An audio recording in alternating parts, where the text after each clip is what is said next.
all in would be very disappointing. Yeah, I agree. I totally agree. And speaking of perfect time, there is not a more perfect time to get John McClain, Houston Chronicle, top NFL Texans reporter on the show. John, welcome to OT with Nick and Frankie. We've been very excited to have you on the show, and we're looking forward to all your insights on everything from your experience covering the Texans to what's going on with the Deshaun Watson situation. So we really appreciate having you on. Guys, it's my pleasure. Thank you for having me. Of course, man. And John, thank you again. It's a crazy time, I'm sure, for you, obviously, with not only Deshaun Watson, but everything going on with Jack Easterby and David Culley, the new coach. We've been listening really to every kind of outlet that you hop on, whether it's Sports Radio 610 in Texas or your articles in the Houston Chronicle. Covered Houston football for 45 years, from the Oilers to like the expansion Texans, which is already like 20 plus years, which is crazy to think. That's nuts. So is this moment with Deshaun Watson the craziest kind of moment in Houston football, or is there something that you can think of that tops this one? Let me ask you guys, if you covered a team in which a player blew out his brains during the season, in that same season, a defensive coordinator threw a punch at the offensive coordinator during a game on ESPN, and another player missed a game because he wanted to be president for the birth of his first child. That season, the 1993 Oilers was the subject of a football life on the NFL Network. This offseason, won't be the subject of any football lives for 30 for 30. I've been through seasons where people were killed, people drowned. This is not a life and death situation. So, and in this age of social media, everything's a bigger deal. There's absolutely nothing going on with Deshaun Watson. Texans have said publicly and privately they will not trade him. He's under contract for 2025. They love the guy. Everybody here loves him. Nobody wants him to be traded. He has not said why he wants to be traded. We've not heard anything publicly from him, other than some cryptic tweets that first time I've had to analyze lines in a rap song after 45, in my 45th year. And so I've said all along that at some point, Watson and his agent, David Mulligetta, should meet, socially distanced, of course, with general manager Nick Caserio, coach David Culley, and explain exactly why he wants out and what he's willing to do to get out. Because if he misses camp in preseason, if we have a preseason, I read where it costs $3.6 million, then he doesn't get paid. If he misses a regular season, his last salary is a little over $10 million, his base. Next year kicks $35 million. So the contract was told he wouldn't get it. But if he came in for like 4 games, he could get credit for the season. So that would make it scorched earth ugly, like James Harden's exit out of Houston, in which he showed up late. He was out of shape. He looked like he should be playing for the Texans.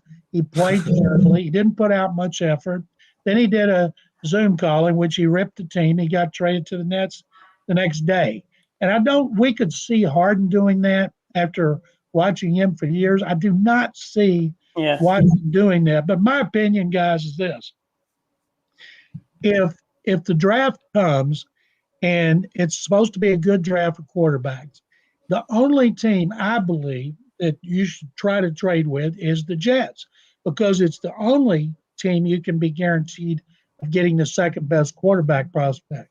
And I'm pretty sure it wouldn't be Justin Fields because he's represented by Watson's agent. So maybe it's Zach Wilson.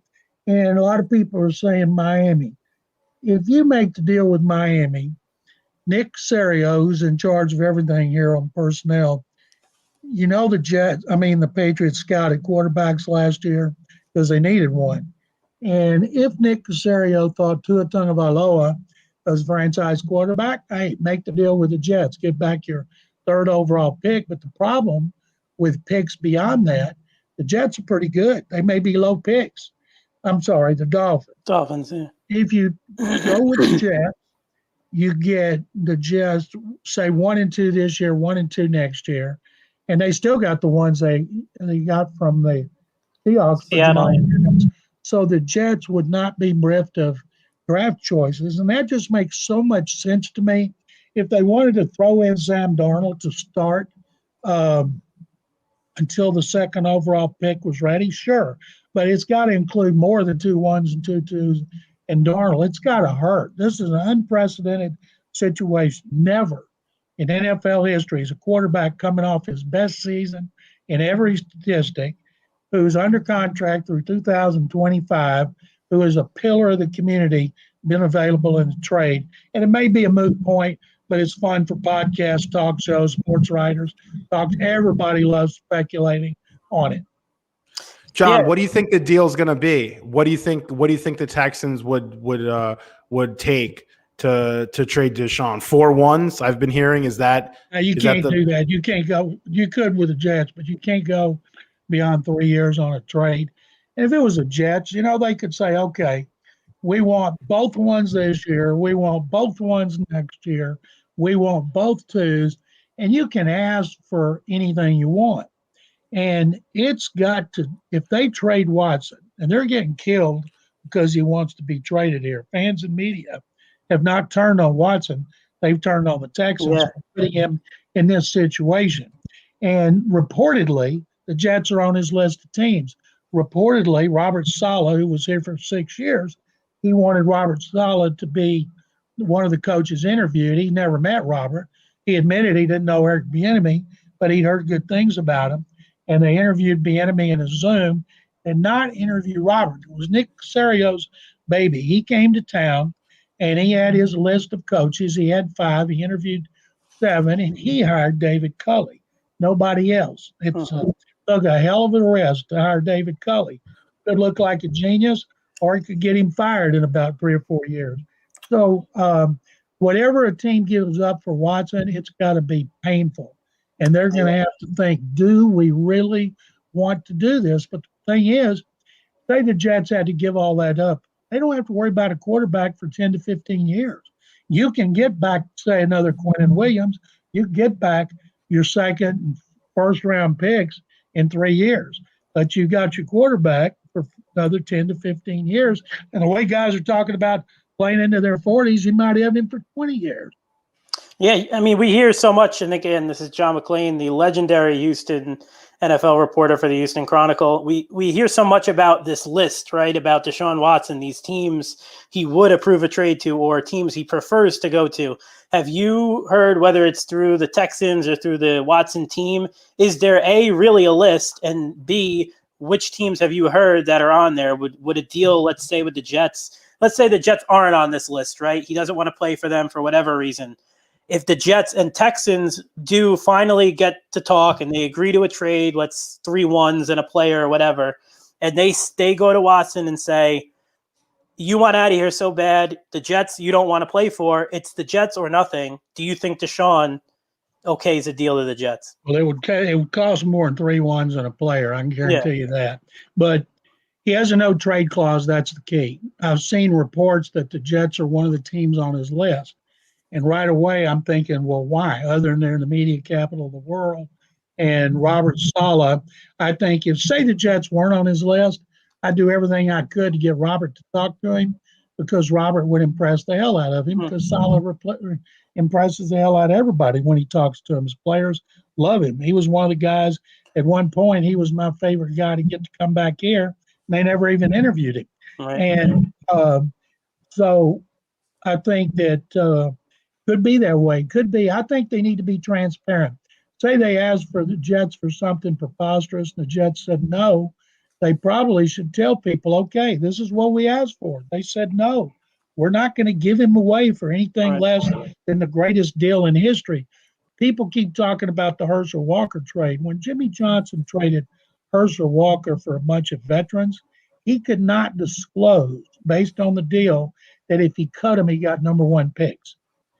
He's talked about that. So at the time, they're like, okay, you give up your great running back, a pillar of your team and the community for a bunch of guys like this? Why? And Jimmy said he was dying to tell people, and other than his staff, we cut these guys. We're getting number one picks, and that's what he did, and turned out to be the greatest deal in NFL history. But this one, on paper, would have to be the greatest trade, whether it worked out or not.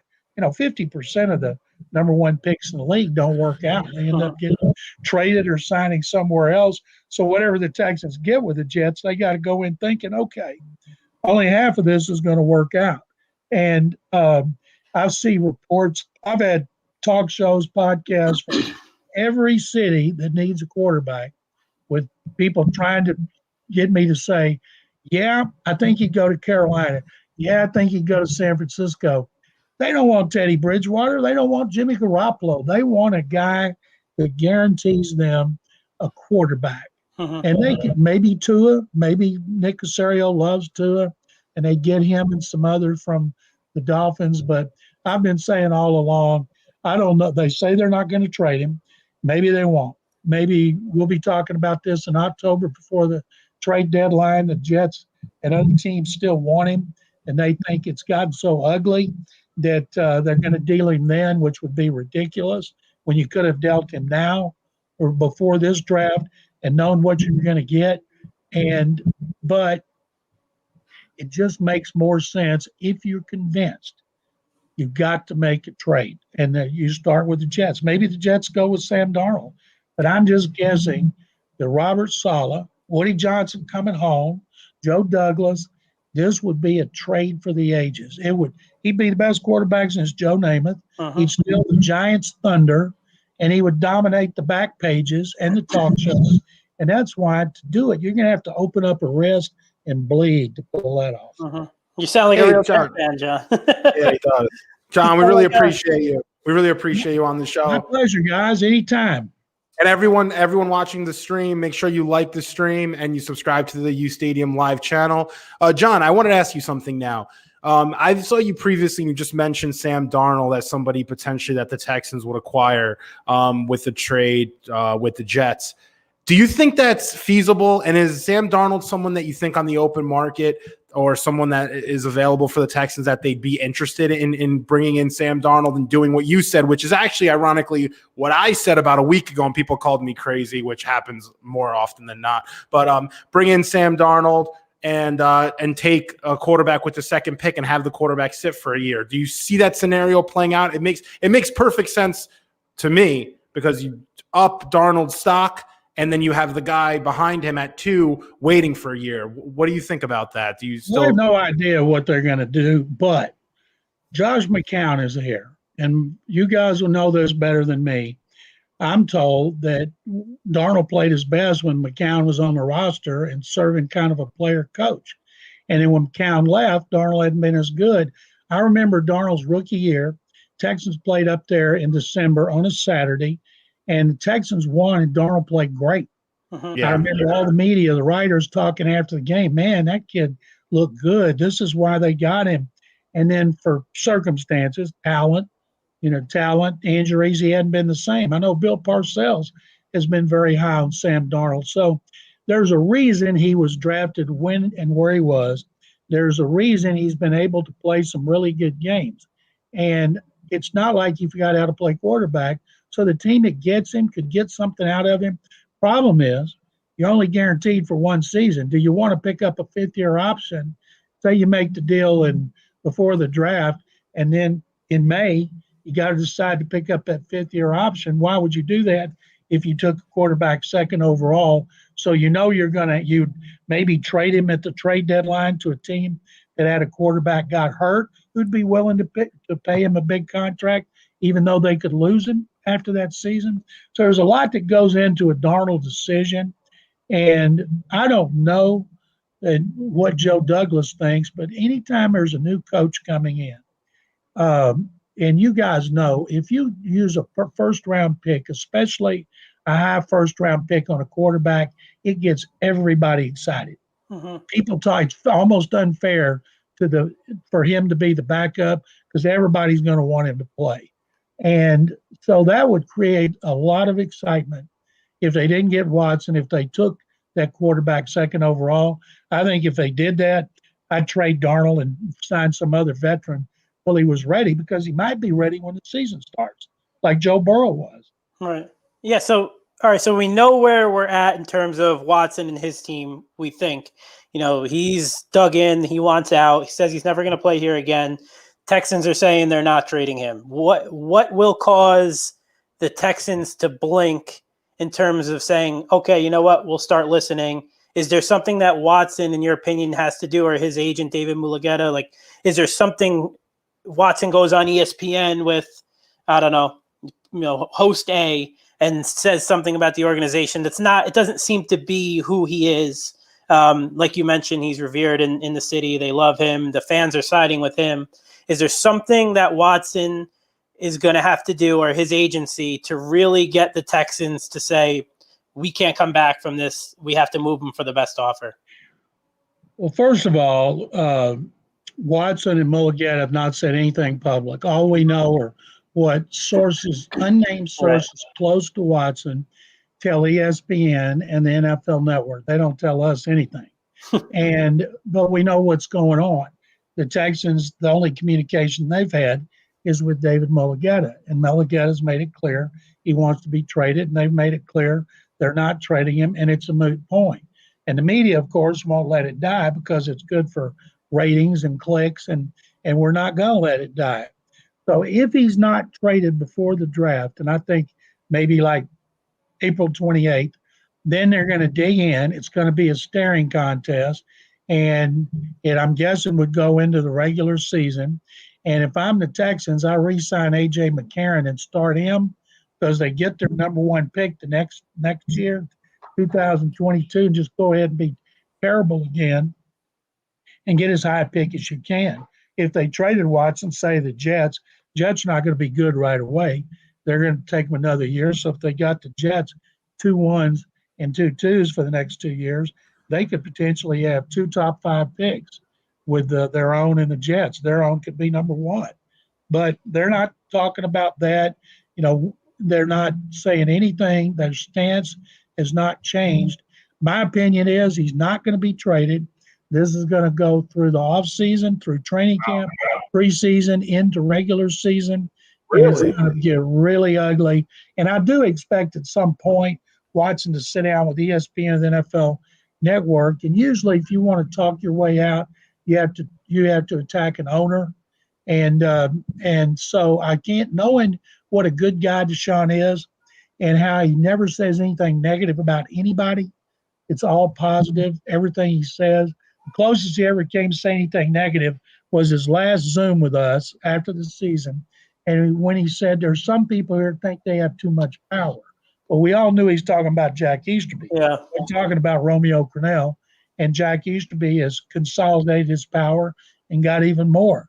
The general manager, Nick Caserio, is a close friend of his from New England, and he's his right-hand man.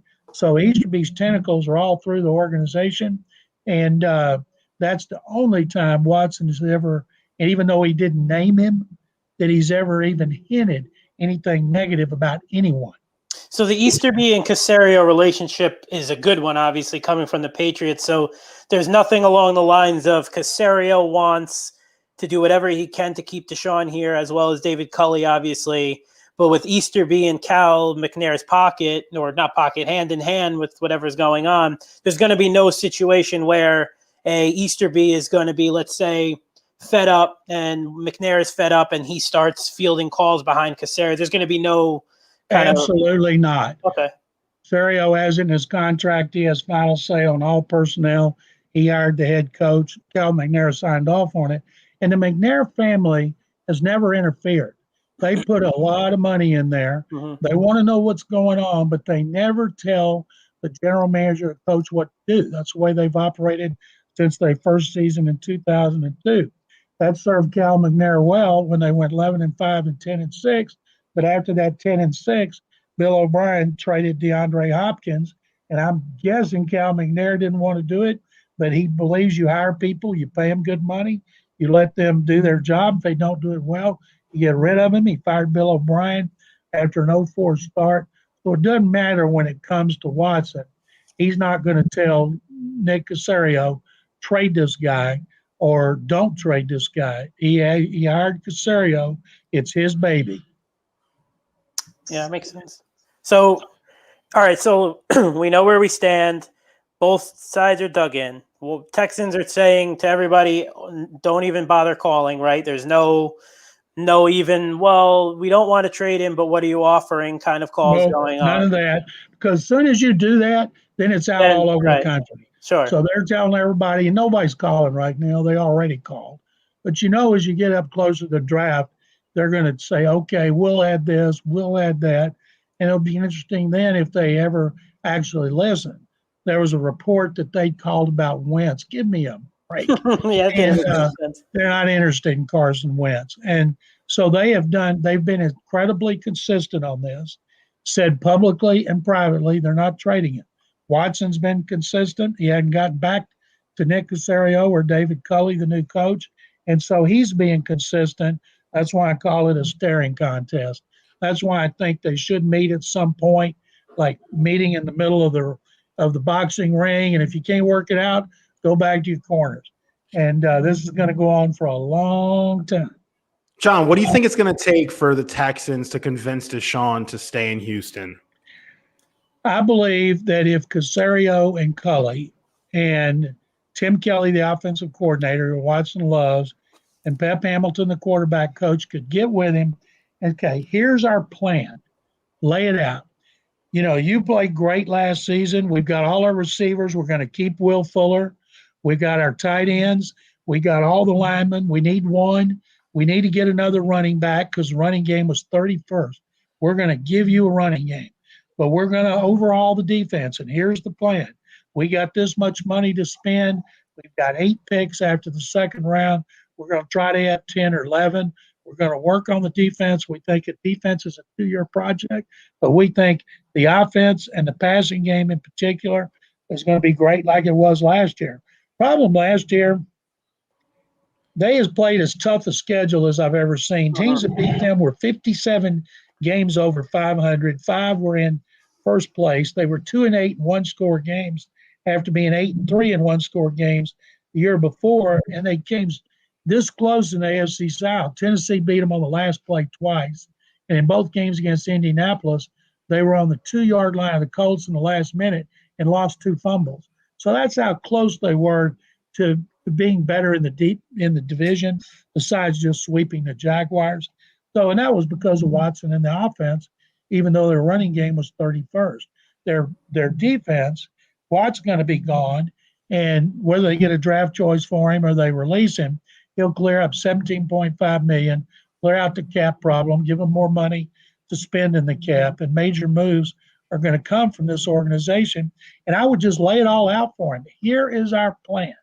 Make it as comprehensive and tell him, this is the plan with you. And that's why I say if he said, no, I'm just not happy here, I'm not coming back, and I know he loves Houston, then they got to get together and decide, okay, what do we want to do? Do we want to force a guy to come back late in the season so he can get credit for his season, or do we want to move on? There's another thing at play here. Union and a couple of agents run the NBA. Rich Paul, LeBron's agent, they dictate so much about where players go. The union runs baseball. The owners run football. And so I would imagine, there's all this talk now. Russell Wilson wants to say on personnel, and that there's going to be pressure on teams. Don't give in. Not the pressure, just we don't want this to be like the NBA, where a few agents control where players go. And, as you guys know, almost every problem you see involving a player is money. And Watson's got $156 million extension. He cried at the Zoom when we interviewed him and brought his family and his Dabo Sweeney and some other coaches in there. He was happy. He was happy, other than being frustrated at losing and finishing 4-12. The last time we talked to him the day after the season, he was pumped about the next season. And then it all started going south based on what we heard when they hired Caserio without telling him. When, in essence, you guys know Nick Caserio very well from the Jets going against him twice a year for years. The guy, there's not another personnel director more deserving of GM job. It's like when Joe Douglas, he turned down several opportunities because he wanted the right situation, and that's what had happened with Caserio. The Texans tried to get him twice and couldn't even interview him. And this time, because of the change in the rules that you can't hold somebody back who's under contract for a promotion, that's how they finally got him. And so I thought the Caserio deal was a really good one. Maybe it'll backfire and it'll be terrible. But based on everything I've heard and read, people think he's going to be a good GM. So I don't think it was him per se. I think Watson, they said he was upset. He had to find out on social media.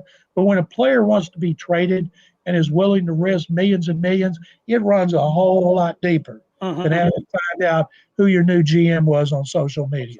Yeah, it can't just be one thing. Like you said, it can't just be the fact that he wasn't told or involved in hiring of a GM. I know they went to search firm, right, for the GM, and he didn't feel he was involved. It has to be deeper. It can't just be something where he wasn't the guy who didn't have his input. When the trust issues come into play, and it seems like, right, that's what the Watson rumor is, he doesn't trust the front office or he doesn't trust the ownership. He doesn't trust the owner, Cal McNair, and he doesn't trust Jack How do you Houston. come back from that? You can't say he doesn't trust the GM and the coach. Yeah. To me, the GM and the coach are much more important. Yeah. Jack Houston doesn't have anything to do with what goes on the field. And the owner, he knows this. He gives them money like he gave Watson, and he stays out of it. So if you have a problem with the owner and executive VP of football ops, that's not going to affect what happens on the field like a general manager and a head coach. But so far, he has not responded to their requests to talk to him.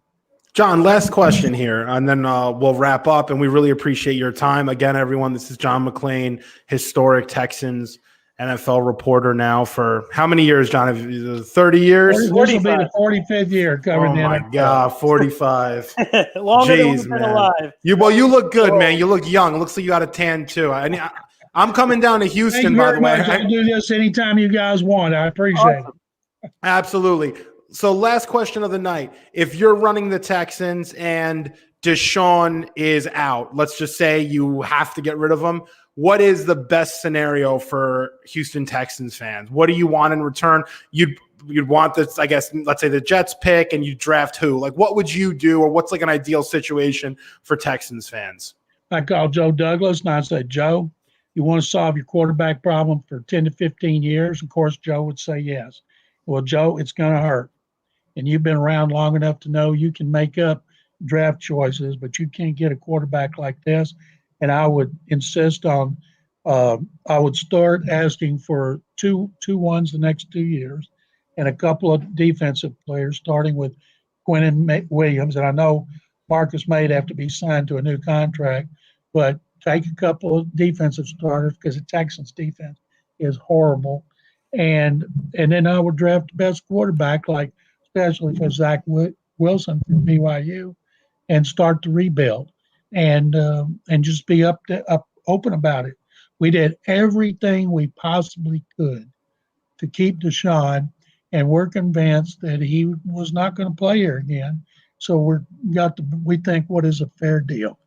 But it's going to be hard for a GM to give that up because, like I said earlier, it's got to be the most lopsided trade on paper we've ever seen. But you'd be getting a player that nobody's ever had a chance to get one like him at 25 years old. Well, hey, man, that was just great insight. And again, we really, really appreciate you coming on. Nick has been talking about you now for the last few weeks. Every night he texts me about you, and I'm like, Nick, like, go to Houston and hang out with this guy, please. Like, you want to talk to him so bad. He likes talking to you more than me, and I'm his business partner. Can you believe that? Well, guys, I appreciate it. Thank you very much. Stay safe. You too, Thanks, Jack. John. Thanks so much.